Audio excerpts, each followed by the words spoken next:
My name is Andrew. I'm from Growing Chefs Ontario. Growing Chefs has been running food education programs for kids here in London for almost 10 years. We work with kids as young as 3 years old and all the way up to kids as old as 30. We run programming in schools and with community agencies all over the place. And we're going to talk a little bit today about setting up the most effective cooking workshops that you can for parents so they can get cooking with their kids.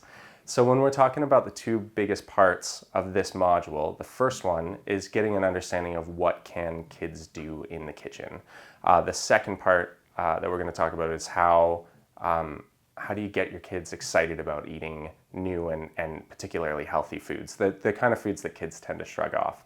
So the best way to talk about the second part, how do you get kids to eat new foods that they're not comfortable with that are good for them, a lot of that comes back to the first part, which is what can they do in the kitchen? Because research tells us that the more that kids are involved in the process, everything from growing the food to when the food ends up on the plate, the more that they can be engaged in any part of that process, the more likely they're going to be open to trying new things.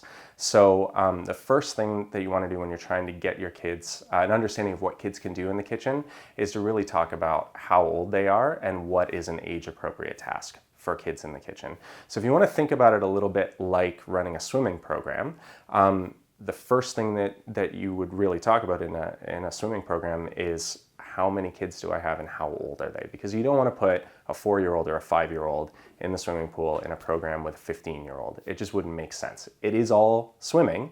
It's all in water. It kind of seems like the same thing, but you have two kids there of very different ages and very different skill sets.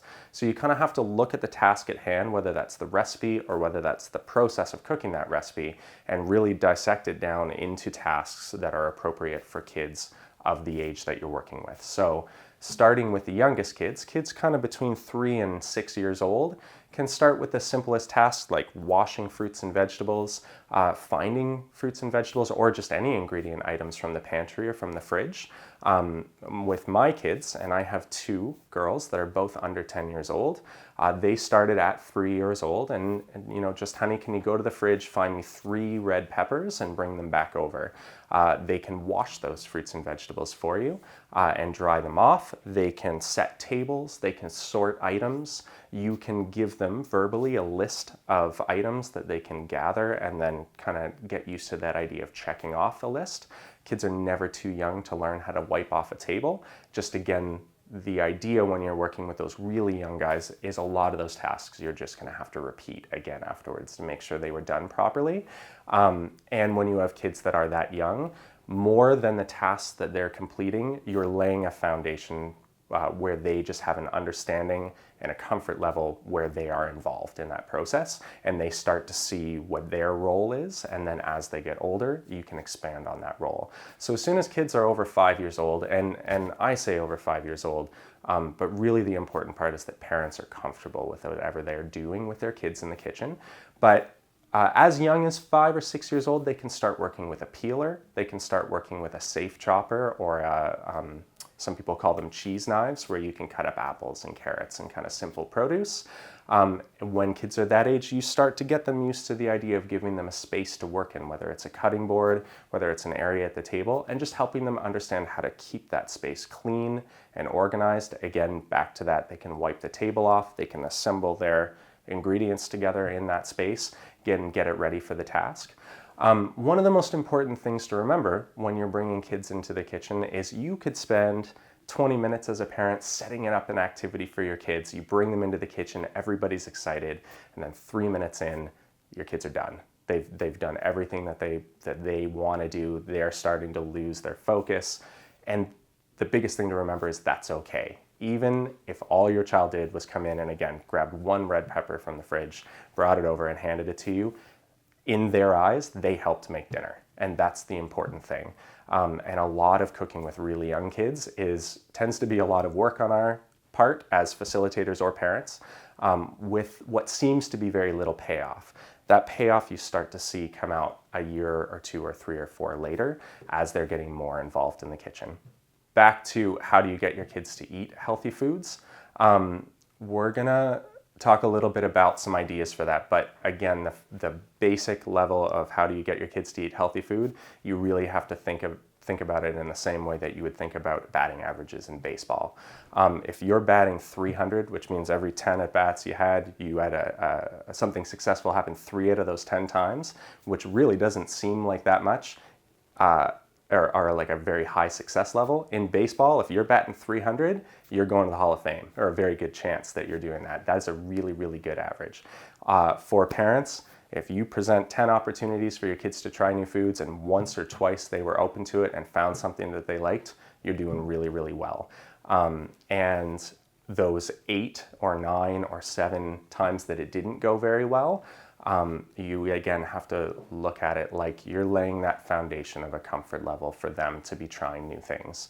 And although it doesn't feel to us very much like we're being successful, it's so important those 1 or 2 times. And even if it takes you 20 times of presenting new food to get that one time where they're open to it, years down the line, you'll start to see it get a lot easier.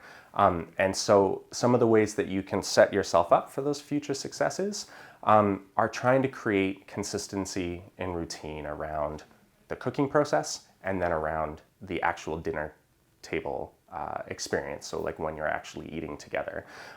Obviously, the easiest way to do that and make things consistent is to give them the same things to eat every day.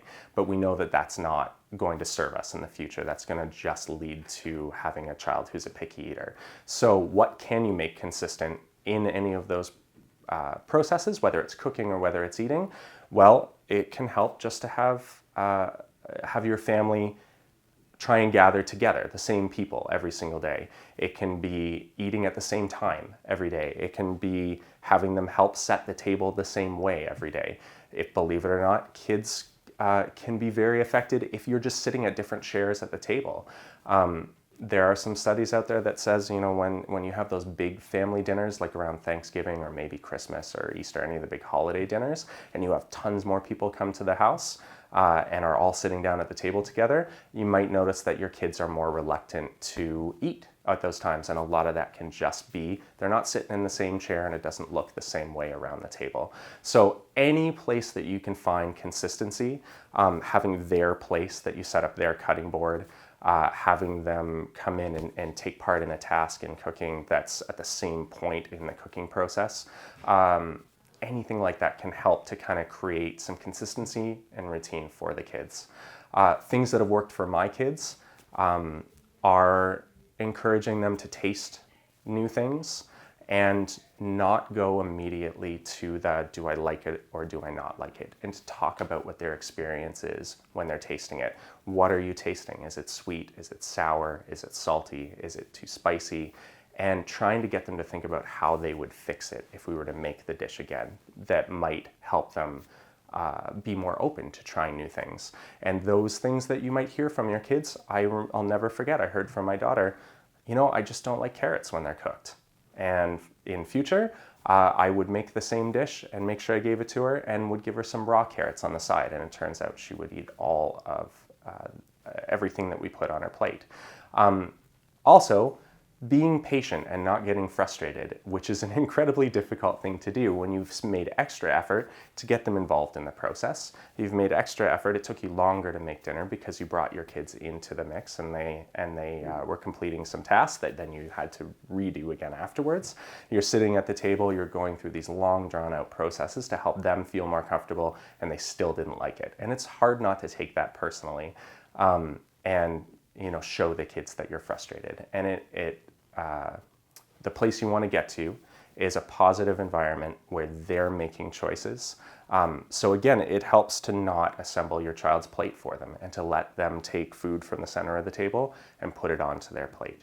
I try and put 4 items on the table for dinner every day. I'll have a protein and a starch and a vegetable dish and maybe a sauce or a second vegetable dish. And the rule is that you have to choose 3 of the 4 dishes to put on your plate. They're all healthy options. Doesn't matter what combination of items they put on their plate, they're going to get a relatively well-balanced meal. And when they choose the amount and the type of food that goes onto their plate, that can be the difference between them being more open to trying versus you putting food on your plate, putting their food on their plate plates for them, in which case they don't feel that they have any control. And a lot of kids being reluctant to try new foods is fear. It's fear of what is it going to taste like or feel like when I put that in my mouth. So as much as you can give them that sense of control can really, really help. As well, and parents will tell you this all the time, and it certainly is true, you could serve them the same thing every day, and your kids might randomly decide that they just don't like that thing anymore for no reason, and they may not be able to express it. It's just a way they're feeling that day. So things you can do to help with that are making sure that you're cutting your fruits and vegetables to an appropriate size. You have to remember that a piece of red pepper that's cut to the size of a quarter versus one that's cut to the size of a dime looks very different in the eyes of a child. Whereas to us, it's just a little bit bigger. And that little bit bigger to them might be the difference between a small taste and a very large bite. When we go back to that, what can my kids do in the kitchen? You don't have to have a different recipe for kids of different ages necessarily. You just have to know how to figure out what it is that your children have to gain from those. So I kind of stopped and veered. But when your kids get into the 8, 9, 10 age group, tons of math skills can be learned just by having them help measure out ingredients. There's literacy skills that you can develop from just having them read the recipe to you while you're actually doing the activity themselves. Following steps in a sequential order that it comes to in a recipe can be a big difference. And one of the things I really encourage, especially for facilitators, is to take your recipes that you're using and create a copy of that recipe specifically for the children. So I will take my recipes, create a second Word document, and then list the tasks in their order in bigger writing, properly spaced. Think about what children's books are appropriate for kids of whichever age you're working with, and then try and mimic the spacing that the words and the different lines have on the page in your recipe. It's going to make it easier for them to read. So that constant looking at your activity through the eyes of a child. Again, when you get into making sauces or stir fries or anything like that, there's a lot of science when you're cooking a sauce on the stove. There's the way ingredients emulsify together. Sometimes there's a certain order that you add things in. There's that boiling point versus the simmering point versus and all of those things come into play, and you can relate them back to what kids, when you get up into the 10, 11, and 12 area, are starting to learn in science class. You can also talk about where your ingredients are coming from, and there's a geography link there. You can go back and look up the history of a recipe or the history of a cooking technique and align that with things they might be learning about just cultures around the world. There's so many different ways to bring what they're learning in school into the kitchen through a recipe.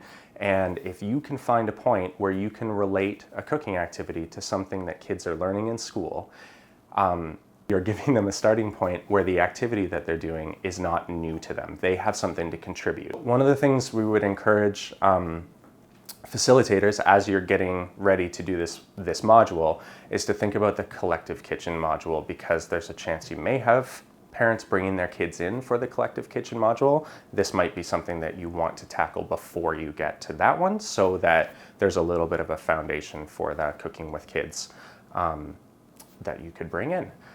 I just want to mention a couple of resources that you might find helpful as facilitators. There's a resource on the Sustain Ontario website called The Greenhouse that has a whole bunch of resources for bringing food activities into educational situations. A lot of them are designed for teachers, but you may find some of them helpful as well, because in there you'll find things like curriculum links. How can you teach food activities using curriculum? So it'll help you figure out what those age-appropriate activities are. It'll give you a window into what kids are learning at school and where those links to food might be, which is really helpful for designing your actual workshops or cooking classes in the program.